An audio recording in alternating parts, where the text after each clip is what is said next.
December 21st, at the winter solstice, at sunset. I'm sitting out back in the cold. My damp boots are sinking in the melting snow.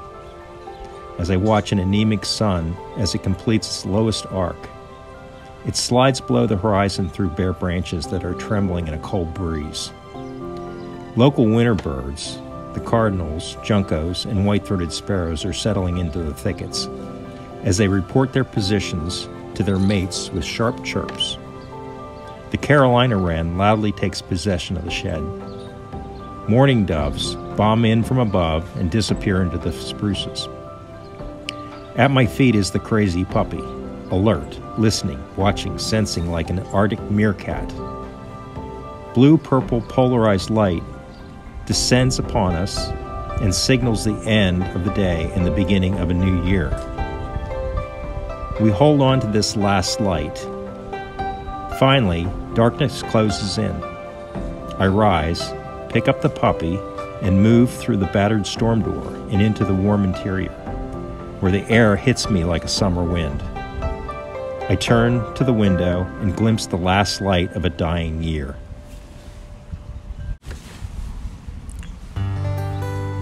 As I watched the light fade, I remember it was on this day each year that my parents began the countdown, or better said, the run-up to the summer solstice. They carefully noted the minutes being added to each new day. As January passed through to the slog that is February, the longest, shortest month of the year, they would mark the signs that spring was truly on the way. The swelling of the tree buds, the behavior and appearance of birds and animals, weather phenomenon, and the position of celestial objects. They lived in central Delaware, a few short miles from the Delaware Bay, where their spring was usually a full 2 weeks ahead of ours here in Chester County, Pennsylvania. Their weekly reports came in from the south by phone or by way of the U.S. mail. In late February, they reported that the local red-tailed hawks and bald eagles had arrived at their nest sites, and the pair of great horned owls had begun to report at night in the white pines outside their bedroom window. Blackbirds and grackles would appear in huge flocks and clean out their bird feeders. The jayhawks, coopers, and sharpshin hawks would arrive menacingly close behind. On the rare warm day, honeybees would fly out of the hives to collect water, and if the weather stayed warm long enough, would return with pale yellow silver maple pollen, sometimes when snow still covered the ground. With sap rising in their trunks, red maples would begin to glow a deep crimson, their buds swelling in preparation for the bloom. Flocks of Canada and snow geese, and occasionally a few tundra swans would be heard high above, arriving from the south to feed in the salt marshes and farm fields before heading north. On warm days, the local birds would start singing from their high perches. When my parents had survived February, the teasing line of March would arrive with a wind that canceled out the moderating temperatures. The power of the waxing sun would begin to make a noticeable difference, nonetheless. The sun's heat would warm the ground, and the tiny ground cover plants would start to grow and bloom. Their milestones included the day the first crocus bloomed, or the first daffodil, snowdrop, or hyacinth. The great American holly out front would be liberated of its berries by the massive flocks of robins, while the mockingbird could only watch as his long-defended stash disappeared. By the end of March, the tree swallows would arrive, and if luck would have it, bluebirds would be competing for the nest boxes. The marquee moment, however, was when the first purple martin scout returned, usually a dark purple male. They would hear him before they saw him, wheeling high above the property, joyfully singing his arrival song. Spring had truly arrived. As April passed into May, their reports became more frequent, more detailed, and full of urgency. "Have you started your peas yet?" they would say. "Do you have bluebirds again this year? Are your peaches in bloom?" Their reports gave me hope that Chester County would soon follow suit. By the middle of May, their place was just exploding with life. The flowers were in full bloom and the vegetable garden was planted with sweet corn, string beans, sweet potatoes, lima beans, tomatoes, peas, onions, cabbage, broccoli, and so much more. Trees and bushes were setting apples, peaches, apricots, pears, raspberries, blueberries, blackberries, grapes, walnuts, pecans, almonds, and hazelnuts. The summer birds had all finally arrived and were nesting everywhere. Birds and animals seemed to know that their realm was a haven. By late June, theirs was a paradise for man and beast alike. Simply said, my parents were people who got back from nature in equal proportions to what they gave. As winter marched into spring, our conversations often gravitated towards fly fishing. My dad, a native of Clearfield, Pennsylvania, as am I, taught me how to fly fish for trout at an early age. We frequently traveled back to central Pennsylvania to fish Penn's Creek and the many other fine trout streams there. Each spring, my dad expressed his excitement and longing to be back in the mountains, waist deep in a cold flow, with mayflies in the air and pods of trout rising within casting distance. Fly fishing was in his blood, after all. I would report back to him about the conditions on the local trout streams here in Pennsylvania. The seasonal milestones up here were different than those of the fields, woods, and marshes of the Delaware countryside, but were of equal importance and urgency. Trout streams in the early season were loaded and ready to go. With each passing day, the vernal sun would rise higher and higher into the sky, spilling sunshine into the riffles and runs, adding energy to the food chain. Millions of nymphs would wax fat and begin an unstoppable progression towards emergence, mating, egg-laying, and death. Trout instinctively knew the drill and would be ready for the feast of spring. The fly fishers, too, knew about this and would strategically place themselves between a fly and a trout at the right time on the right day. It didn't get much simpler than that. My reports back to Dad for March were generally spotty, but on the odd year I would find a few trout rising to midges and little black stoneflies on the local spring creeks. More often than not, melting snow, high cold water, and unpredictable weather would shut down any sincere activity. Not until mid-April would I consistently report about the success I was having fishing the caddis on Valley Creek, when it was not uncommon to catch 15 to 20 sprightly wild browns on number 16 tan caddis dry flies and sparkle pupa nymphs. If I was lucky enough to get away from my job, I would report about the clouds of Grandam caddis and Hendricksons I saw in Penn's Creek in mid to late April. These were the first consistent hatches we would try to meet back in the day.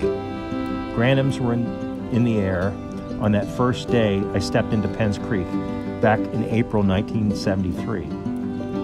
With this feast at hand, the trout would begin to grow fat and strong. As good as it was, April paled in comparison to May, the greatest of all months. After a bit of a lull in the first week of May, we experienced the heaviest hatches by far. Usually by May 15th, trout would be gorging on big March brown and sulfur nuns. These hatches would peak by May 20th. Each evening, filling the air above Penn's Creek and other nearby trout streams, would be flocks of great red spinners and clouds of sulfur spinners. Many other mayfly and caddis species were ramping up at this time, including the first of the light cahills and the spotted sedge caddis.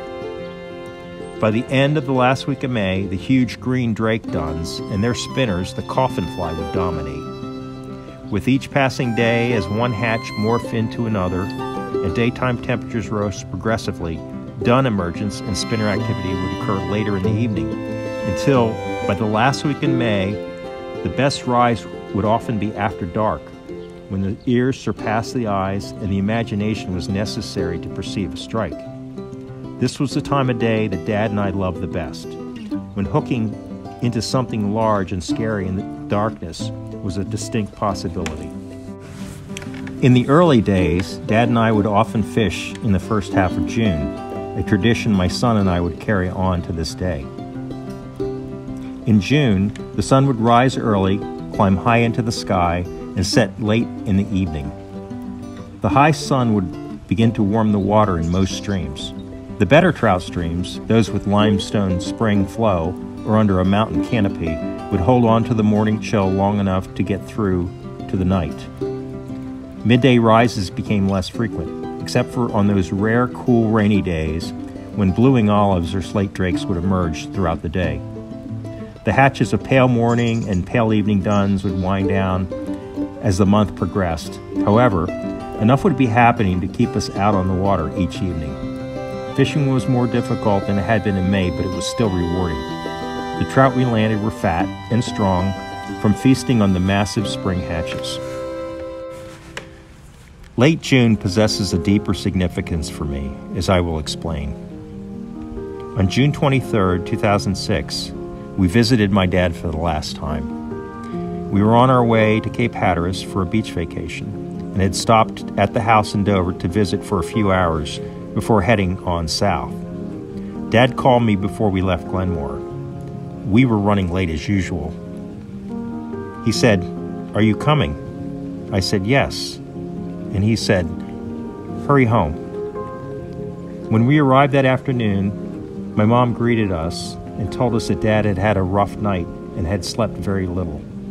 As we entered the den, he rose from his chair and mustered enough energy to stand and give us what would be his last hugs. I asked him, "How are you doing?" and he gave me the so-so sign. We helped him back into his chair and he fell back to sleep. As we visited, I took the time to observe Dad as he rested. I had this feeling this would be the last time I may be with him. We decided to let Dad sleep and left with the intent of returning on our way back up to Pennsylvania. The following day, on our travels, as we entered the town of Moyock, North Carolina, my brother called and told me that Dad had passed away about an hour after we left. My brother said Dad had awoken shortly after we left, called my sister and her husband, and asked them to come home from their jobs. When they arrived, he let go and passed away peacefully, seemingly at a time and place of his choosing, with family and during his favorite time of year, late June. So, as I stare out this window on this shortest day and longest night, I look back at times past and those I loved who are now gone. The puppy sees the cold, shadowy images of the here and now. I see visions forever burned in my mind, that of my dad standing in his vegetable garden, hoeing out the weeds on a late June evening, back slightly bent, sweat beading on his forehead, pausing briefly to watch the purple martins wheel above while barn swallows zip past him as though they were greeting an old friend. Nearby, the beehives are full and dripping with honey. Blueberries are ripening for all to enjoy. Fledgling birds are out of their nests and bothering their tired parents. Trees with their young leaves appear fresh and immortal. White clover decorates the lawn. So much life, such abundance. As darkness closes in, Dad puts down his hoe, moves back towards the house. Hundreds of fireflies lighting his way. Within the house, Mom is preparing a meal of food grown on the property, new potatoes, string beans, lettuce, along with local harvested blue crab from the Delaware Bay. This abundance came as no surprise to them. It was no accident.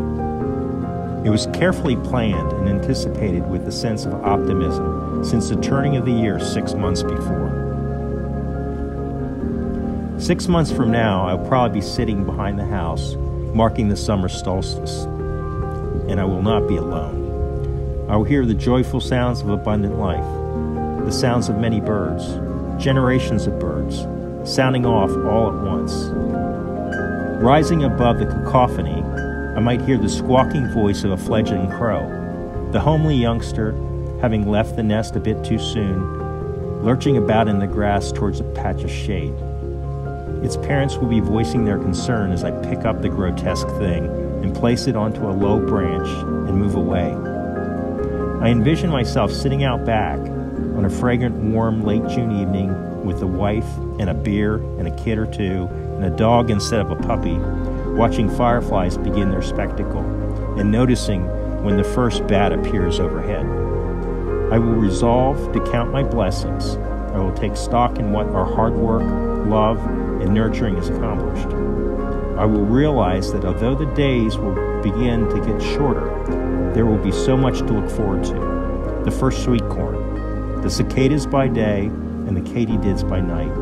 Many more evenings like this, tricos and terrestrials, hummingbirds, silk moths, and the waves crashing on the beach. We can choose to be like the shadows at the end of the day, growing longer and darker and desiring to merge with the eventual night. Or we can be like the light between the shadows, holding on to hope at a time of greatest darkness. This is what I learned from my parents. So, as I watch this shortest day transition into the longest night, I am thinking of them. How they marked with optimism each new day and faithfully kept a bright focus on the future. I realize now that I have only one true option: to look forward to the coming spring and the glorious run-up to the summer solstice, and to live by the philosophy of late June.